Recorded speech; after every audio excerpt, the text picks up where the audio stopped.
I want to share with you a story that I think illustrates this entire thing well. And it's from a movie called Overcomer. And it's a great, great film, highly recommended.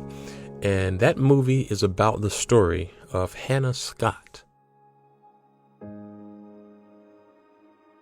Hannah was a girl who had many issues. She came from a broken home. She never knew her parents. She didn't even know herself. And her grandmother, who raised her, encouraged her to do something to stay out of trouble. And so she tried out for the cross-country team at her school. But she had no experience. She was very insecure. And on top of that, she had asthma. And her coach, well, he was inexperienced too. And so her coach wasn't really able to help her much athletically, but she did get help spiritually. You see, an ambassador of Christ who worked at her school gave her advice on how to build her confidence and how to find her identity. And so Hannah was led to Christ. And then she was encouraged to read the book of Ephesians. And soon, she began to realize who she really was. She began to see that she wasn't just an inexperienced person with asthma. She was a child of God, an overcomer. And she began to realize that she could do all things in Christ. When she began to read the words of God, it gave her the confidence she needed to know that she was not alone and was more than what society told her she was. But still, there was a race that her coach was supposed to train her to win, and against tough, experienced athletes. And so she had the confidence. Okay, she began to find her identity, but she still needed the skill and someone to direct her path. Well, it's funny how God works.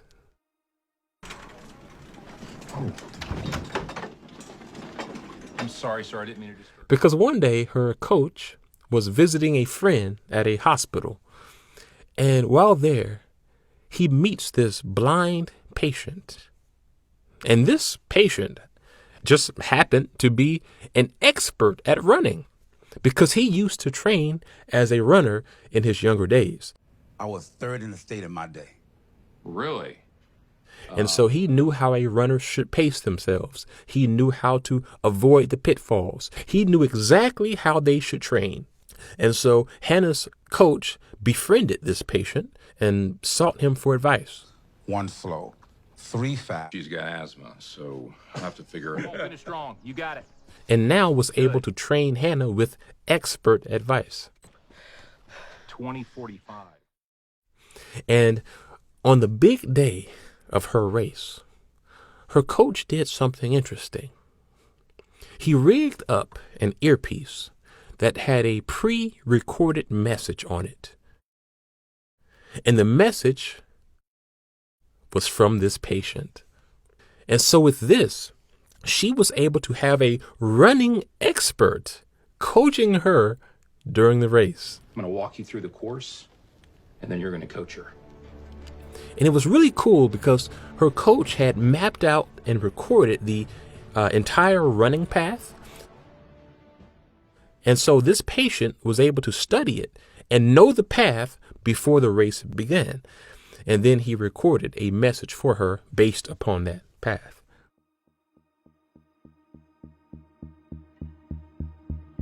And so on race day, she prepares herself. She receives the earpiece and is ready to listen. And the race begins. And with this earpiece, she now has a voice leading her way. That voice told her the right pace to go. The voice helped to guide her over obstacles. And that voice motivated her and encouraged her on how to move, how to breathe, when to slow down, and when to speed up. He began to speak life to her and give her the right ideas so that she could move and think like a winner. And he would encourage her, reminding her that she is the master of her body. And when her body tries to slow down, her spirit can make the body speed up. And so she began to rely on that voice to direct her path. And the amazing thing is, the voice that was directing her path was her dad. You see, Hannah had never met her dad. She thought that he died before her birth. And you'll have to see the movie to get all the details. But throughout the film, they end up finding out that this random guy in the hospital was her dad, who she never knew she had. And so the voice that was guiding her through the race was the voice of her father. Let me tell you something. This may be a movie, but this is the reality for us all. Because we all have a dad. We all have a father who desires to guide us in life. And he may not be here with us physically, but he has given us his spirit.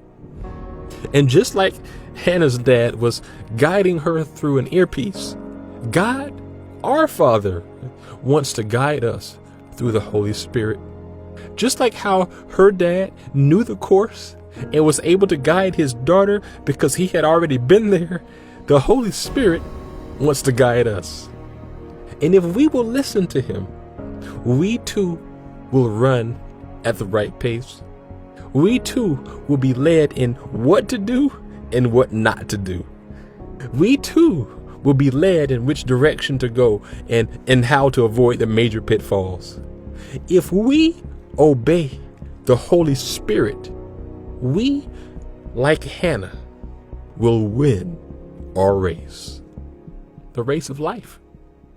And so, as Hebrews 12:1 reads, let us throw off everything that hinders and the sin that so easily entangles, and let us run with perseverance the race marked out for us. And when we look back, we will know whom to give glory. To the one who we know got us through, our Father.